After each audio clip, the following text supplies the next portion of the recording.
Tema 13. La Guerra Civil. Introducción. Final del Frente Popular y origen de la guerra. El nuevo gobierno del Frente Popular fue presidido por Manuel Azaña hasta que fue nombrado presidente de la República en mayo de 1936. Entonces, Santiago Casares Quiroga, de la izquierda republicana, fue elegido jefe del gobierno. Sus medidas fueron 5. Liberación de los presos políticos encarcelados desde 1934, el alejamiento de los centros de poder a los generales militares más proclives al golpismo, el restablecimiento de la Generalitat y del Estatuto de Autonomía catalanes y de los procesos autonómicos vasco y gallego, la reactivación de la ley de la reforma agraria y la ilegalización de la falange. Debido a la reactivación de la ley agraria y a que el gobierno era débil ante los obreros, estos y los campesinos se lanzaron a una oleada de manifestaciones y huelgas pensando en sacar más provecho de la situación. La derecha desde un comienzo criticó los resultados de las elecciones de febrero de 1936, clasificándolas de fraude. Crearon una fuerte oposición. Los falangistas eran del grupo más combativo de las derechas. La violencia es, sin duda, el rasgo más destacado de la vida nacional entre febrero y julio de 1936, con un balance de 300 muertos y 1.300 heridos aproximadamente. En el Parlamento el clima era de confrontación extrema. Ante esta situación, el gobierno alejó a los militares progolpistas, Franco a Canarias, Mola a Navarra, Godeda a Baleares. Sin embargo, la conspiración militar iba en aumento. Mola será el director del golpe y Sanjurjo sería el presidente del gobierno militar. Otros generales, como Franco, estaban indecisos. La chispa fue el asesinato del líder monárquico Calvo Sotelo el 13 de julio de 1936, hecho por unas milicias socialistas porque el 12 de julio unos falangistas habían matado a José del Castillo. El 17 de julio de 1936, las tropas de Melilla al mando de Franco se sublevaron. La sublevación se extiende a todo el protectorado de Marruecos y el 18 de julio se extiende a la península. En algunas zonas de la península el golpe triunfa, pero en otras no, llevando a la guerra civil. Zonas, recursos y apoyos sociales. Las zonas. El triunfo del golpe en distintas zonas de España estuvo condicionado por las características políticas y sociales de la zona. El golpe triunfó en Marruecos, en todas las islas menos Menorca, en la provincia de Cádiz, en las capitales de Sevilla, Córdoba y Granada, pero no en el resto de las provincias, en Cáceres de Extremadura, en Castilla-León, en Galicia, en Navarra, que estaba al mando de Mola, en País Vasco, dentro del País Vasco, solo en Vitoria y Álava, y Aragón en su parte más occidental. Todas esas zonas ahora son nacionales. El golpe, sin embargo, fracasó en Andalucía, sin contar Cádiz y las capitales de Sevilla, Córdoba y Granada, gran parte de Castilla-La Mancha, en Badajoz, en Extremadura, la cornisa cantábrica, en Bilbao y San Sebastián, dentro del País Vasco, en todo el Mediterráneo, desde Málaga hasta Gerona, y en la parte oriental de Aragón. Esas siguen siendo republicanas. Los recursos, la riqueza económica según las zonas y sus apoyos sociales. Los recursos de los nacionales. La España nacional contaba con las zonas agrícolas, con gran parte de los mandos del ejército y con ayuda italiana y alemana. La España republicana contaba con las zonas industriales y las agrícolamente más desarrolladas, con la minería, la flota y la aviación, con la ayuda rusa y con las reservas del Banco de España. Los partidos. Los partidos nacionales estaban formados por los carlistas, monárquicos, la SEDA, la Confederación Española de Derechas Autónomas y la Falange, mientras que los republicanos contaban con los sindicatos como la UGT, la CNT y la FAI, nacionalistas catalanes y vascos que estaban ahí por el estatuto, el PNV, que es el Partido Nacionalista Vasco, los partidos republicanos, el PSOE y el Partido Comunista. Por último, los apoyos sociales de los nacionales eran la oligarquía, los terratenientes, gran parte del ejército, como altos mandos y las tropas de África, etc., y la jerarquía eclesiástica, mientras que los apoyos de los republicanos eran el movimiento obrero y los campesinos, las clases medias, los intelectuales de izquierda, como profesores, catedráticos, abogados, etc., y otra parte del ejército y los milicianos, que eran combatientes voluntarios de izquierda. Fases de la guerra. Tenemos 3 fases. La primera fase es de julio de 1936 a marzo de 1937, el avance hacia Madrid y su resistencia. La llegada de las tropas a la península. Dividida España, el gran problema de los nacionales era trasladar el ejército de África de Franco a la península, hecho que se pudo hacer con la ayuda de la aviación alemana, con aviones alemanes e italianos, dándose el primer puente aéreo de la historia. El 5 de agosto, un ejército de 12.000 hombres y abundante material de guerra llega a la península y fácilmente va conquistando Andalucía Occidental y Extremadura, esta última al mando del general Yagüe. En Badajoz encontró una dura resistencia, la matanza de Badajoz del 14 de agosto. Yagüe contacta con Mola, que había tomado previamente Irún y San Sebastián. Los nacionales conquistan Irún y San Sebastián al mando de Mola. Esta fue la operación de mayor importancia en el frente norte porque cortaba el acceso del ejército republicano del norte y a la frontera con Francia y le impedía la llegada de refuerzos por tierra a los republicanos. Primer ataque a Madrid, dentro de la primera fase. Posteriormente, varias columnas se dirigen a Madrid, pero son detenidos en Sierra de Guadarrama, al norte de Madrid, donde se estabilizará el Frente Nacional. Toledo, la toma de Toledo, que es simbólica, y el segundo ataque de Madrid. Desde Extremadura se realizará una segunda intención de tomar Madrid. En el camino se dirigen a Toledo y liberan el Alcázar. Fue este un acontecimiento simbólico que elevará la moral de las tropas nacionales. A finales de octubre se inicia la segunda ofensiva a Madrid, que durará hasta febrero de 1937. El gobierno republicano huye a Valencia. El 6 de noviembre, el gobierno republicano, viendo el peligro en el que estaba Madrid, se trasladó a Valencia, dejando la plaza en manos de una junta presidida por el general Miaja, mientras que la estrategia de defensa de la capital quedaba en manos del comandante Rojo. El segundo ataque a Madrid, a partir de septiembre de 1936, se hizo tanto por el norte como por el sur. Madrid resiste con los militares republicanos, las milicias políticas y sindicales y las brigadas internacionales, voluntarios extranjeros a favor de la Segunda República. La ofensiva a Madrid durará hasta febrero de 1937, cuando repelieron a los nacionales en la ciudad universitaria, el Jarama y Guadalajara. Ante estas derrotas, las tropas de Franco desisten de Madrid. Por último, de esta primera fase, tenemos el Frente Sur, Málaga, febrero de 1937.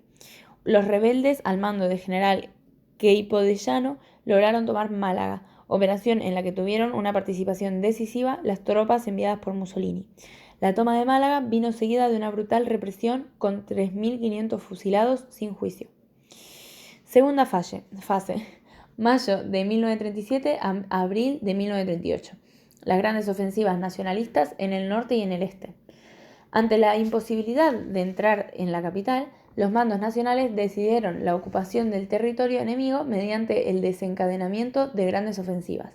Comenzaron en el norte, que era industrial y minero, y si se conquistaba le hacían mucho daño a los republicanos.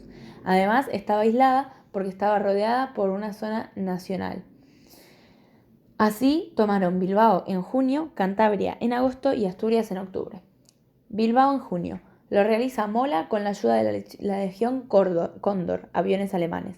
Fue famoso por la crueldad de los bombardeos sobre la población civil. También tiene la famosa toma de Guernica, evento que Picasso pinta unos meses más tarde. En esta batalla, en esta toma, muere Mola. Cantabria en agosto. Para evitar la toma de Santander, los republicanos hacen una ofensiva en Brunete, cerca de Madrid, pero esta fracasa y Santander cae. Asturias en octubre.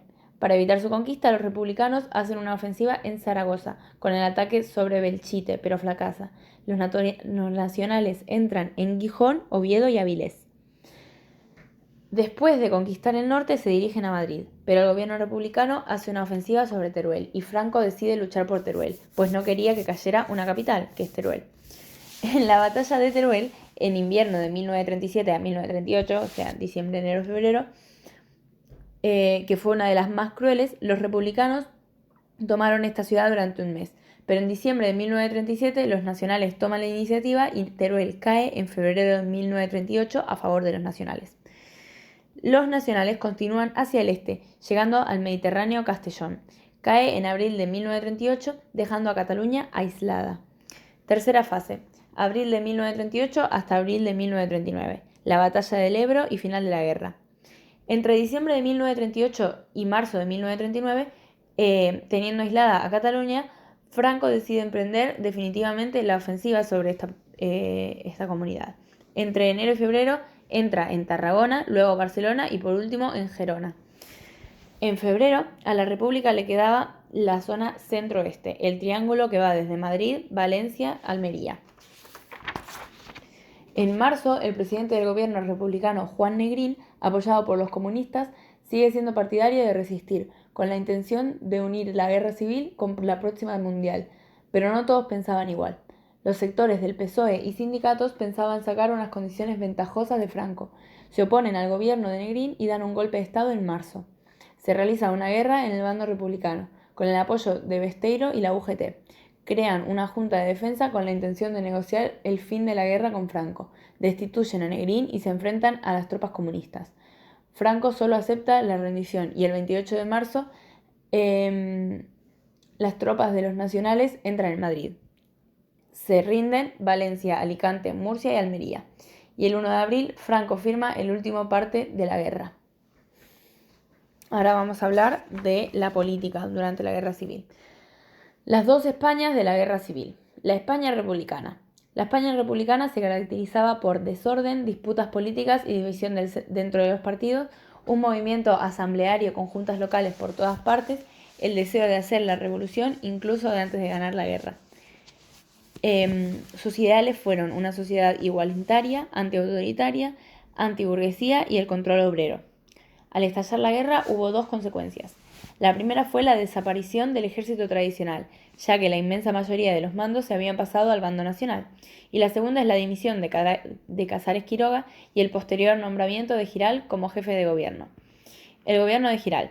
Como no había un ejército suficiente para sofocar el golpe, Giral decide entregar armas a los partidos políticos, sindicatos, es decir, a los milicianos. Se crean milicias armadas, mal preparadas, sin espíritu de sufrimiento. No existe un control del gobierno y la situación es caótica. Estas juntas inician una dura represión hacia la población de derecha, sin juicio previo, el llamado terror rojo. Este dio muy mala prensa a la República en el exterior. Otro aspecto importante del gobierno de Giral fue la revolución social. Los milicianos se apoderan de tierras y fábricas. Surgen las colectivizaciones. Las industrias fueron incautadas y pasaron a ser de los trabajadores. Muchos propietarios de tierras y de fábricas huyeron de la zona republicana. Mientras tanto, la guerra se estaba perdiendo. Franco consiguió pasar el estrecho, avanzar por toda Andalucía, llegar a Extremadura, dirigirse a Madrid y más. Ante los fracasos en la guerra, la poca autoridad que tenía Giral, la descentralización del poder y la desobediencia por parte de los comités y las juntas, Giral dimite. Lo sustituye Largo Caballero, un prestigioso sindicalista, político, obrero y líder de la UGT. El gobierno de Largo Caballero. Sus objetivos son centralizar el poder, eliminar los comités, reforzar su autoridad, crear un ejército popular con alistamiento obligatorio, restablecer el orden público, mostrar seriedad en el extranjero y eliminar el terror rojo y las ejecuciones de población de derecha por parte de los milicianos. Largo Caballero creó un gobierno de concentración, con ministros socialistas, republicanos, comunistas, nacionalistas, de la UGT e incluso la CNT. Tuvo problemas con los comunistas, los anarquistas y los nacionalistas. Con los comunistas le acusaban de dirigir la guerra personalmente, y los anarquistas siempre deseaban continuar con la revolución, seguían con las colectivizaciones y se resistían a integrar sus unidades del ejército regular. Con los nacionalistas también tenía problemas, porque no hacían caso al gobierno central. Además, no había suficientes armas y el ejército de Franco avanzaba rápidamente. Los logros de Largo Caballero fueron importantes, sobre todo en la reconstrucción del ejército con un mando único y la devolución de todos los poderes al Estado. En noviembre de 1936, el gobierno se traslada a Valencia, dando por perdido a Madrid. Pero Madrid resiste gracias al Partido Comunista y a las brigadas internacionales, lo que le dará importancia al Partido Comunista. La crisis estallaría definitivamente con los sucesos de mayo en Barcelona. La CNT y el POUM tomaron la telefónica en contra de las órdenes del gobierno catalán.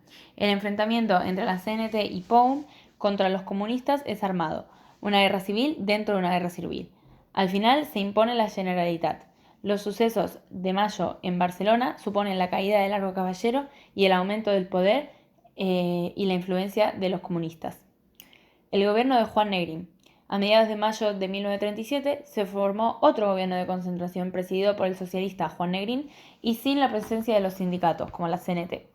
La labor del gobierno consistió en darle un fuerte impulso a las medidas ya iniciadas por Largo Caballero: consolidación de un ejército regular, centralización de poderes y mantenimiento del orden público de las pequeñas y medianas propiedades. El objetivo clave de Negrín es resistir en la guerra civil, para enlazar la guerra de España con la próxima guerra mundial que estaba a punto de estallar, para poder recibir ayuda de Francia y Gran Bretaña, y para que las tropas alemanas e italianas marchasen fuera de España. Otro objetivo era buscar ayuda internacional, pero este fracasó, ya que las posturas de Francia y Gran Bretaña eran de no intervención. La guerra se ve perdida excepto por el propio Negrín. Los comunistas Azaña e Indalecio Prieto buscaban una rendición honrosa, pero Negrín se negaba a ello. Se produjo entonces el golpe de estado del general Casado, con el apoyo de Besteiro, para negociar la rendición. Hay una sublevación en Madrid entre Casado con Besteiro, del PSOE y la CNT, y contra el gobierno de Negrín y los comunistas. Vence Casado y el gobierno se desmorona, facilitando la victoria del bando nacional. La España nacional. En la zona nacional, la República desapareció. Progresivamente se va a crear otro estado distinto caracterizado por la concentración del poder, la militarización y la disciplina, y el nacional-catolicismo como ideología imperante, es decir, el rumbo opuesto a la España republicana, la contrarrevolución. Sanjurjo iba a ser el líder de los nacionales, pero su muerte dejó a estos sin un jefe claro. Confirmado el fracaso, pero no la derrota del golpe, se creó una Junta de Defensa Nacional integrada por los militares participantes en el golpe más importantes: Franco, Mola, Queipo de Llano, Cabanellas, Dávila y Salicuert, cuya primera tarea era nombrar al jefe del mando militar. Se nombra al general Francisco Franco por el avance de su ejército de África, las simpatías alemanas e italianas y por ser el más cauto y menos ideologizado. Así, la Junta de Defensa Nacional lo nombró generalísimo de los ejércitos y jefe de gobierno y del Estado. El 1 de octubre de 1936 tomó posesión del cargo. En abril de 1937 se realiza la unificación de las fuerzas políticas. Unificó a falangistas, tradicionalistas y restos de la seda en un nuevo partido, la Falange Española Tradicionalista de las Juntas Ofensivas Nacional Sindicalistas. Franco sería desde entonces jefe del partido, jefe del ejército y jefe del Estado. Adoptaron como uniforme la camisa azul de la Falange y la gorra roja de los carlistas, el saludo fascista del brazo derecho extendido, el yugo y las flechas como símbolo. En adelante se dio la consigna de referirse a Franco como caudillo de España. En marzo de 1938 se aprobó el Fuero de Trabajo, la primera de las leyes fundamentales, inspirada en la Carta del Lavoro del fascismo italiano. Esta ley sentó las bases de la organización corporativa del Estado y del sindicalismo vertical. Patronos y obreros quedaban encuadrados en la misma organización. Las huelgas y las reivindicaciones colectivas pasaron a considerarse actos subversivos. La Ley de las Responsabilidades Políticas, en febrero de 1939, creaba tribunales mixtos, jueces militares y miembros de la Falange, para juzgar a las personas vinculadas a los partidos y sindicatos de izquierda. Muchos afiliados al PSOE, a UGT, al PCE o a la CNT o a los partidos republicanos fueron encarcelados o fusilados. Medidas en la zona nacional. La vida política y social se militarizó en esta zona.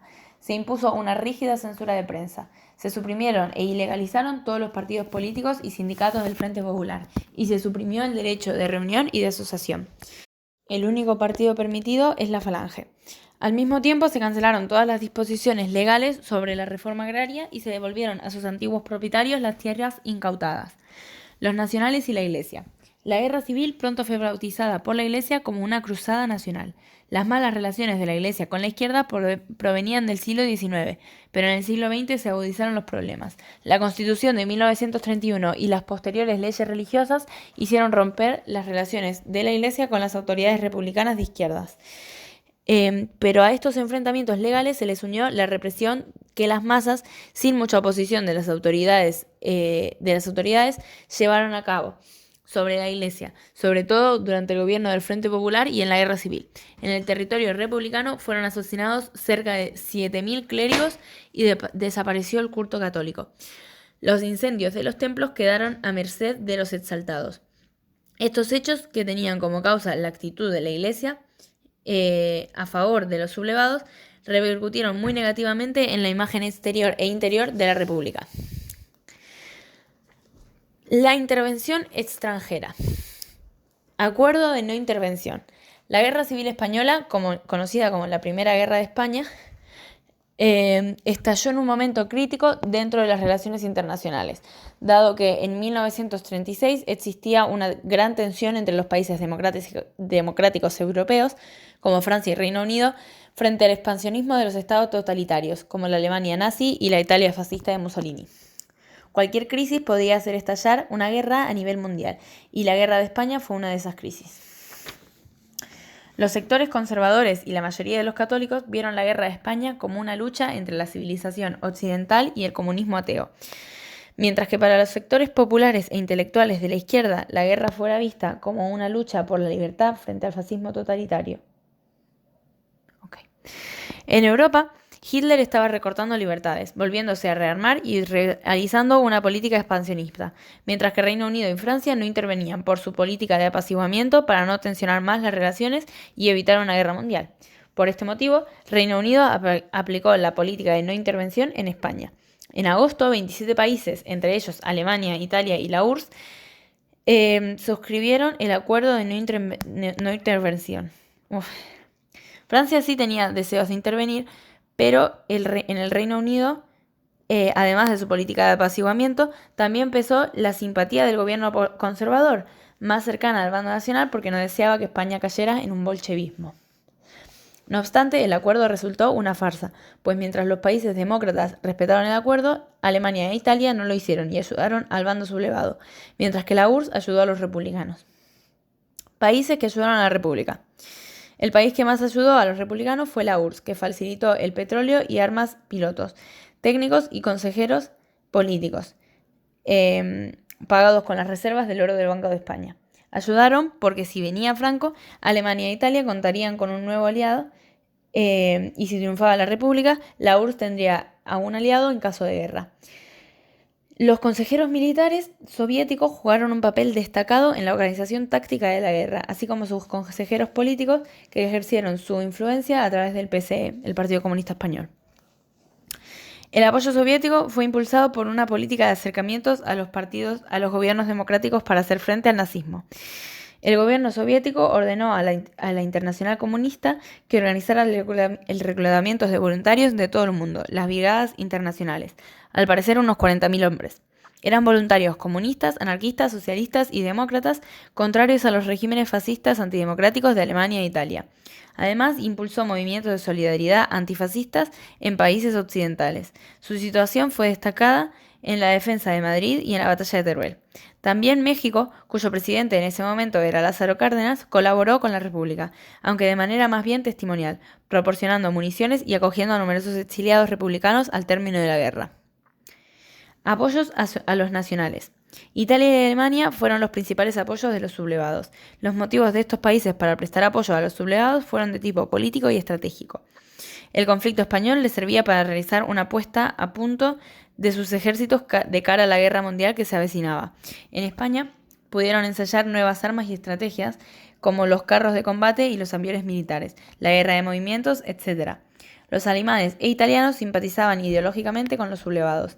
La victoria de Franco representaba el triunfo del fascismo y daba prestigio a todos los regímenes autoritarios. El apoyo de los sublevados abría la posibilidad de ejercer influencia sobre un nuevo aliado que podía ser útil para la política internacional en el futuro. Esos son los motivos por los que ayudaron. La ayuda alemana fue la más importante, tanto numérica como técnicamente. Destacó el puente aéreo y la Legión Cóndor, unos 6.000, una división que combinaba aviación, artillería antiaérea y técnicos de primera clase. La ayuda italiana consistió también en el envío de hombres, la CTB, que llegó a sumar 40.000 hombres, además de armas. Aparte del apoyo italo-germano, los sublevados contaron con el de Portugal, gobernado por Salazar. Este país envió una división de apoyo, los viriatos, pero su colaboración más importante fue el control de la frontera, que abrió a los rebeldes y cerró a los republicanos, a quienes además entregó cuando se refugiaron en Portugal. Franco también contó con las tropas marroquíes. Se trataba de mercenarios muy temidos por sus represiones que hacían estrago en la población. Era el llamado Ejército Regular de Marruecos, los regulares. Por último tenemos las consecuencias de la guerra. El impacto en pérdidas humanas de la guerra fue considerable. Se estima que las víctimas de la contienda superaron el medio millón de personas, aunque según otros autores llegó a 1 millón, incluyendo muertos en combate, represaliados en la retaguardia, represión masiva en muchos momentos de la guerra, y los ejecutados por los vencedores tras la guerra. Al finalizar la guerra se abrió otra herida, la de los exiliados, unos 30.000, obligados a abandonar el país, que se amontonaron en los campos de refugiados de la costa francesa o huyeron a México o Argentina, muchos de los cuales ya no regresarían, estos exiliados. Esta inmigración constituye un serio impacto en nuestra demografía desde un punto de vista laboral y cultural. Desde el punto de vista laboral, se compone de personas jóvenes que ya no pueden trabajar. Y desde un punto de vista cultural, se exiliaron artistas, escritores y científicos, eliminando las ideas de España. Además, para la mayor parte de los perjudicados, el exilio fue penoso y duradero por culpa de la Segunda Guerra Mundial. Tras la guerra civil y el establecimiento del régimen, se produjo un doble aislamiento, tanto dentro de las fronteras como fuera. Dentro de las fronteras fue con la desaparición de buena parte de los intelectuales españoles por el exilio o la muerte, y también por censura. Y fuera de las fronteras, la comunidad internacional, por culpa de la ONU, ordenó la retirada de sus embajadores de España, por lo que España quedó aislada. La guerra dejó una profunda huella en las actividades económicas, destrucción de las infraestructuras, de las industrias, del campo y más. La destrucción de los recursos económicos e infraestructuras trajo en los años 40 los años del hambre. Se produjo un estancamiento económico durante toda la década, no recuperándose el nivel de renta de 1935 hasta bien entrados los años 50.